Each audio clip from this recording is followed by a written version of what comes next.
तो पिछले 12 घंटों में मैं कह सकता हूँ काफी कुछ हो गया WWE के अंदर। स्मैकडाउन हो गई और क्राउन जूल की प्रेस कॉन्फ्रेंस, लेकिन सबसे पहले स्मैकडाउन की बात करेंगे। और शो की जो हमको ओपनिंग है वो देखने को मिलती है, जो आपको पता ही है नो डिस्क्वालिफिकेशन वाला मैच था लिव मॉर्गन और सोनिया डिविल के बीच में। और ये इन्होंने स्मैकडाउन के ऊपर ऐसा मैच कैसे कर दिया जो प्रीमियम लाइव इवेंट जैसा लग रहा है, क्योंकि इस मैच के अंदर एक्चुअल में वेपन वाले बहुत तगड़े स्पॉट थे, जैसे लिव मॉर्गन जो सोनिया डिविल को लेके उनकी टेबल पे ही कूद जाती है, उसके बाद सोनिया डिविल ने पावर बम लगाया लिव मॉर्गन को। पूरे मैच के दौरान जो लिव मॉर्गन की हंसी है वो वैसे ही कांस्टेंट है कि पिटने के बाद भी उनको कोई फर्क नहीं पड़ता है। तो लिव मॉर्गन ने अपना वो जो कैरेक्टर है उसको बना के रखा हुआ है और सोनिया डिविल की हालत उन्होंने इस मैच में पूरी खराब कर दी। एंड ऑब्वियसली मैच का जो रिजल्ट है वो भी निकलता है लिव मॉर्गन के ही फेवर में, क्योंकि उन्होंने इस मैच में अपना फिनिशर लगा के सोनिया डिविल को हरा दिया है। मैं जब स्मैकडाउन की ओपनिंग हुई और मैंने देखा कि ये क्या विमेंस डिवीजन का मैच फिर से ओपनिंग में आ गया, लेकिन हमेशा वो चीज़ नहीं होती है। एक्चुअल में ये परफॉर्मेंस आज दोनों सुपरस्टार्स की इतनी अच्छी थी कि मुझे ये ओपनिंग देख के सच में बहुत ज़्यादा मजा आया। इसके बाद guys Ricochet and LA Knight का मैच था। क्यों है, कैसे है, क्या मतलब है, मुझे कुछ नहीं समझ में आ रहा। पर्सनली एले नाइट का कैरेक्टर भी ऐसा नहीं नज़र आ रहा मुझे, जो कि बहुत ज़्यादा ऐसे इम्प्रेस करे या फिर अट्रैक्ट करे, वैसा कुछ मुझे नहीं नज़र आया। हालांकि मैच में विक्ट्री उनको ज़रूर मिल जाती है। वो यहाँ पे क्या बोलते हैं रिकोशे को, उन्होंने कुछ तो जिम्नास्टिक बॉय ऐसे तो कुछ बोला, जिम्नास्टिक जोक करके कुछ उन्होंने रिकोशे को बोला था माइक के ऊपर, जो बहुत ज़्यादा फनी लगा मुझे। और एले नाइट ने यहाँ पे रिकोशे को हरा दिया है।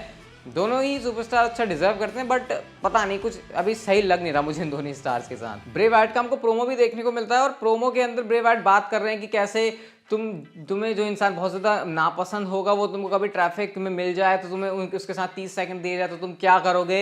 वहाँ पे एक WWE ऑफिशियल है, उसकी ही बिल्कुल फाड़ के रख दी ब्रे वाइट ने। उसकी फट गई है कि भाई ये ब्रे वाइट के मेरे साथ कुछ ना करते। वो अपॉलॉजीज कर रहा है ब्रे वाइट से। ब्रे वाइट कह रहे हैं कि तू अपना काम कर रहा है, मैं अपना काम कर रहा हूँ, मैं भी अपनी जगह गलत नहीं हूँ। अब ये काफ़ी क्रिप्टिक बातें ब्रे वाइट की, जो कि वैसे भी समझ तो आती नहीं है। और क्राउन जूल के अंदर अभी हमको पता है ब्रे वाइट की जो अपीयरेंस है वो होने वाली है। बहुत सारी मिस्टीरियस चीज़ें वहाँ पर हो सकती हैं। कल रात को मैंने चैनल के ऊपर वीडियो डाली, शाम को उसको जाके आप लोग देख लेना। वहाँ पर हम लोगों ने इसको थोड़ा सा स्पेकुलेट करने की या फिर क्या चीज़ हो सकती है पॉसिबली ब्रे वाइट के साथ, उसके बारे में बात करिए। बट आज फिलहाल ब्रे वाइट के साथ शो पर इतना ही था। और स्मैकडाउन का शो ये टेप्ड था, पहले ही टेप हो गया था, बट मैंने आपको इसके बारे में कुछ बताया था क्योंकि मैं भी चाहता था कि स्मैकडाउन में देखूँ तो समझ रहे हो कोई स्पॉयलर्स वगैरह ना मिले। इसके बाद ऊसोस हमको रिंग के अंदर देखने को मिलते हैं। एंड ये होने से पहले बैक स्टेज पूरी ब्लड लाइन की रोमन रेंज को हटा के बात हो रही है।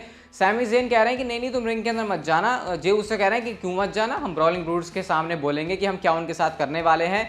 फिर जे उसो कहते हैं सैमी ज़ेन से कि ये भाई तू अभी अभी ब्लड लाइन के अंदर आया हुआ है, हम ये जो बने हुए हैं ना उसोस चैंपियंस इतने लंबे टाइम से, ये तेरे आने से पहले भी था तो चला जाएगा तब भी हम रहेंगे। तो ब्लड लाइन वाली चीज़ यहाँ पर नहीं है, उसोस वाली चीज़ है। जिमी उसो कहते हैं मतलब बात तो सही कह रहा है और ऐसा कह के वो रिंग में चले जाते हैं। फिर वो यहाँ पर बताते हैं कि कैसे क्राउन जूल से वो स्टार्ट हो जाएंगे और लॉन्गेस्ट रेनिंग WWE की हिस्ट्री में टैग टीम चैंपियंस एवर वो बनने जा रहे हैं। अब ऐसा बोलते बोलते न्यू डे उनको आकर इंटरप्ट करती है और वो कहते हैं कि तुम ऐसा कुछ नहीं करने वाले और बाई चांस तुमने कर भी लिया तो तुम वापस आओगे तो हम लोग तुम्हारे लिए यहाँ पर। अब इन लोगों के बीच में सारी बातें चल रही होती है कि पीछे से आके ब्रॉलिंग ब्रूट्स ने इसका फायदा उठा लिया और ब्रॉलिंग ब्रूट्स आके जो है उसके ऊपर अटैक करते थे। न्यू डे ने भी हाथ जो है अपने हाथ धोने की कोशिश करी, हाथ साफ करने की कोशिश करी, बट उसके बाद Solo Sikoa and Sami Zayn दोनों आ गए। नंबर्स गेम जो है इक्वल होता है, बट उसके बावजूद जब ऊसोस स्प्लैश लगाने वाले थे दोनों ही, तब फिर से बीच में इंटरप्ट हो जाता है मामला। लेकिन सोलो सिकोआ क्योंकि अभी एक ऐसी फोर्स लग रहा है जो कि इस ब्लड लाइन का एक बहुत तगड़ा प्लेयर है, अगर रोमन रेंस नहीं है तो आज उन्होंने वो चीज़ फिर से करी, उन्होंने स्पिनिंग सोलो लगा दिया और एंड में जो है ब्लड लाइन पूरी स्टैंड टॉल करती है।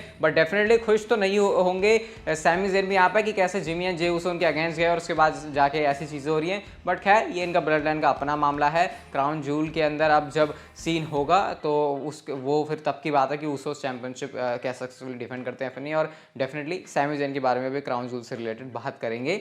इसके बाद गाइज शेना बेजलर और नटालिया का मैच था। साथ में शेना बेजलर के रोंडा राउजी भी थी और बहुत ही ज़्यादा भाई यार ये नटालिया, मतलब मैं डिसरिस्पेक्ट करने वाली बात नहीं कर रहा लेकिन कोई कैरेक्टर तो हो यार। नटालिया को कोई कैरेक्टर नहीं है। लिटरली जब भी वो मेरे को स्क्रीन पर उनका थीम सॉन्ग दिखता है मुझे लगता है कि पक्का यहाँ पे बोरिंग चीज़ होने वाली है। लास्ट टाइम पता नहीं नटालिया कब सही लगी थी मुझे, तो शायद वो बहुत उनका अर्ली डेज की याद आती है, वरना बीच में नटालिया का ऐसा ही काम लगता है कि बस जब भी स्पॉट फिल करना हो तो उनको लेके आ जाओ। खैर उनके बारे में ज़्यादा बात क्यों ही करें। शेना बेजलर ने यहाँ पर उनको पास आउट कर दिया और इस तरीके से शेना बेजलर की मैच में हो जाती है विक्ट्री।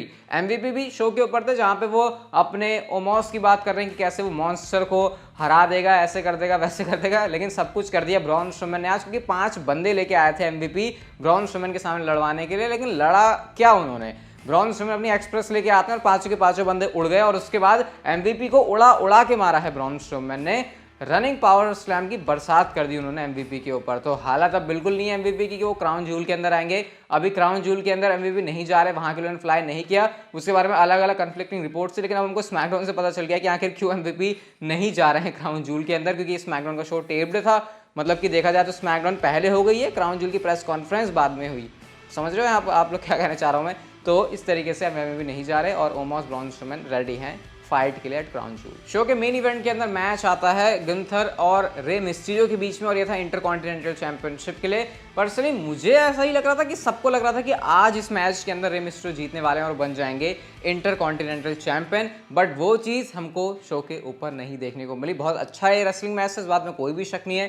गुंथर ने अपने वो चॉप्स वैसे ही लगाए मिस्टीरियो को जैसे लोग उनके बारे में बात कर रहे थे। रे मिस्टीरियो के इतने वो जो एथलेटिक मूव्स हैं वो गुंथर के ऊपर देखना काफ़ी इंप्रेसिव लग रहा था, बट एंड में क्या ही करा गुंथर ने, उठाया और हवा में उड़ते उड़ते क्लोज लाइन मार दी उन्होंने रे मिस्टीरियो के ऊपर, जो कि बहुत सही था। मतलब ऐसे करके जो मारा है उन्होंने, मस्त लगा वो देख के, और मैच में विक्ट्री मिल गई गुंथर को और सक्सेसफुली चैंपियनशिप रिटेन हो गई। क्राउड का रिएक्शन डेफिनेटली वहां पर देखने लायक था कि उनको लग रहा है कि ये गलत हुआ यार, रे मिस्टीरियो को यहाँ पर मैच के अंदर विक्ट्री लेनी चाहिए थी, बट अगेन हर चीज़ वैसी नहीं होती। तो ये स्मैकडाउन का शो था जो कि बिल्कुल अच्छा नहीं था क्राउन जूल से पहले। लेकिन अब मैं आपको प्रेस कॉन्फ्रेंस के बारे में बताता हूँ जो कि WWE ने सऊदी अरेबिया के अंदर जाकर करी, और ये रात को जो है स्ट्रीम हो रही थी। सबसे पहले मुझे अच्छी बात ये लगी कि सारे के सारे जो मैचेस हैं उनकी प्रेस कॉन्फ्रेंस नहीं थी। सबसे पहले वो बियांका बिलेयर और साथ में उनके आस्का एलेक्सा ब्लिस, और वहाँ पर डैमेज कंट्रोल थी, इनकी प्रेस कॉन्फ्रेंस होती है।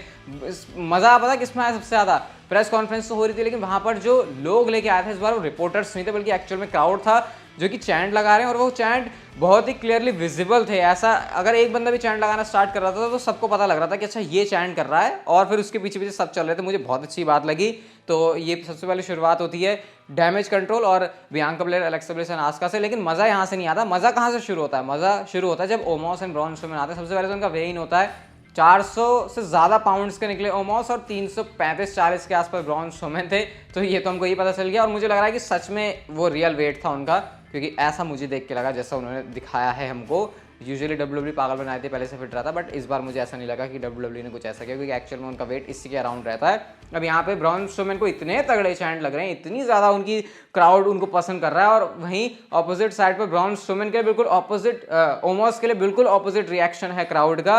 ब्रॉन स्ट्रोमैन बहुत ज़्यादा खुश है, और अगर मैं गलत नहीं था तो ये चीज़ देख के ब्रॉन स्ट्रोमैन की आंखें लाल हो गई थी और थोड़े थोड़े आंसू भी आ रहे थे। मतलब वो इतने ज़्यादा इमोशनल हो गए थे क्राउड के सपोर्ट से। तो आप लोग देख ही सकते हो कि एक्चुअल में वहाँ पे जो लोग थे वो कितना ज़्यादा इन्वॉल्व थे इस वाली पूरी चीज़ के अंदर। सामने सामने खड़े होते हैं। ब्रॉन स्ट्रोमैन ने अपनी जो मुंडी है वो भी घुसा दी थी ओमोस के चेस्ट पर। लिटरली ऐसे देख रहे हैं ब्रॉन स्ट्रोमैन ओमोस को, जो कि ब्रॉन स्ट्रोमैन जैसा इतना बड़ा बंदा ऐसे देख रहा है, वो देख के यकीन नहीं हो रहा था। उसके बाद उन्होंने धक्का भी दिया ओमोस को, और वो पहले बता रहे हैं कि कैसे वो ओमोस के हेड में तो आ चुके हैं, अब बाकी क्राउन जूल के अंदर जो बचा खुचा है वो ओमोस के साथ तहस नहस कर देंगे। तो ये मुझे बहुत सही लगा। और सबसे सही तो था पूरा Logan Paul, Jake Paul, Roman Reigns and blood line वाला सेगमेंट। सबसे पहले पॉल हेमन आके अपने आप को इंट्रोड्यूस करते हैं। Paul Heyman, my name is Paul Heyman कह रहे हैं, तो सामने क्राउड भी बोल रहा है उसके बारे में। पॉल हेमन बात कर रहे हैं, उसी के चैंट लग रहे हैं जब रोमन रेंस आते हैं। रोमन रेंस उसी के बारे, उसी को भी मेंशन करते हैं। शुरू में रोमन रेंस ने बहुत अच्छे से बात करी क्राउड से, लेकिन एंड में बहुत सही गेम खेल गए।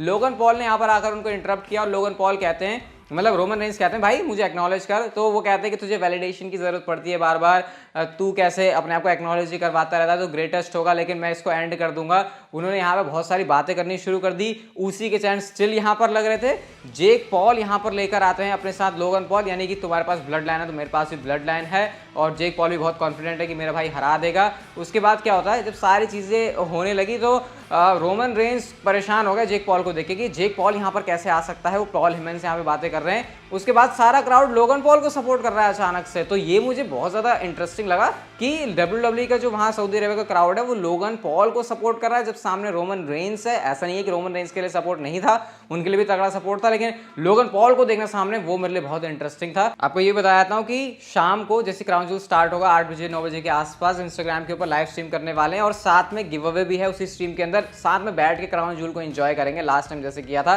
तो अभी से जाके इंस्टाग्राम को फॉलो कर लो, नोटिफिकेशन ऑन कर लेना, ताकि जैसे लाइव शुरू हो तो आपको सब कुछ पता चल जाए। इसके बाद यहाँ पर क्राउड सैमी ज़ेन के चैंट लगा रहा था कि वी वांट सैमी, क्योंकि सैमी वहां पर नहीं जा रहे। मैंने आपको कहा था सीरिया और ये सऊदी के रिलेशन अलग है, बट खैर वो कंट्रीज की बात, अगर आप लोगों को देखो वहां के तो वो स्टिल सैमी ज़ेन को चाहते हैं। बट रोमन रेंस कहते हैं जो तुमने किया ना उसके बाद तुम सैमी ज़ेन को डिजर्व भी नहीं करते, ऐसा कह के वहां से चले जाते हैं। और रोमन रेंस काफी गुस्से में भी थे। तो ये पूरा प्रेस कॉन्फ्रेंस वाला बड़ा सही चीज WWE WWE ने करी है और इसके बाद एक्साइटमेंट भी है। इवन लोगन पॉल और भी ज़्यादा ओवर होने के लिए ऊंट के ऊपर बैठ कर आए थे, जो कि आपको पता है उनके कल्चर और ट्रेडिशन के अंदर आते, तो पूरी मक्खनबाजी करने की कोशिश की है, लेकिन क्राउड भी पसंद कर रहा था। ऐसा नहीं था कि सिर्फ एक तरफा मक्खनबाजी थी। तो मस्त WWE ने प्रेस कॉन्फ्रेंस को ऑर्गेनाइज किया था। साशा बैंक्स के बारे में आपको बताता हूँ, तो उनकी वीडियो है जहाँ पे वो बता रहे हैं कि बहुत जल्दी कुछ बहुत बड़ा आने वाला है, जिसका पिछले 6 महीनों से तुम वेट कर रहे थे। तो क्या साशा बैंक्स ट्रोल कर रही हैं, क्या कर रही हैं, उसके बारे में भी ज़्यादा कुछ पता नहीं है, बट कुछ तो इसका मतलब होगा आने वाले टाइम में, क्या पता है WWE से रिलेटेड। बट फैंस यही स्पेकुलेट कर रहे हैं कि वो WWE से ही रिलेटेड है।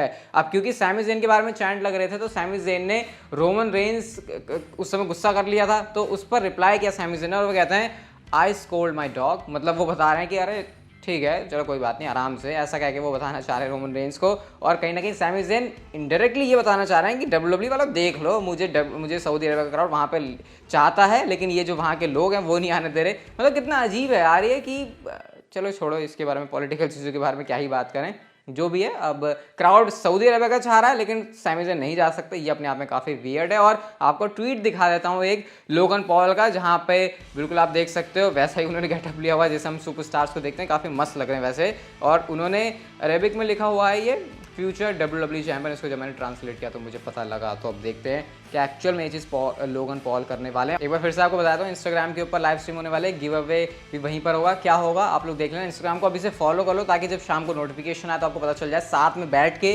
क्राउन जूल देखेंगे, जैसे लास्ट टाइम देखा था क्लैश एट द कैसल। आज की वीडियो अच्छी लगी तो like share subscribe notification bell को ऑन कर दो, and see you guys in my next video.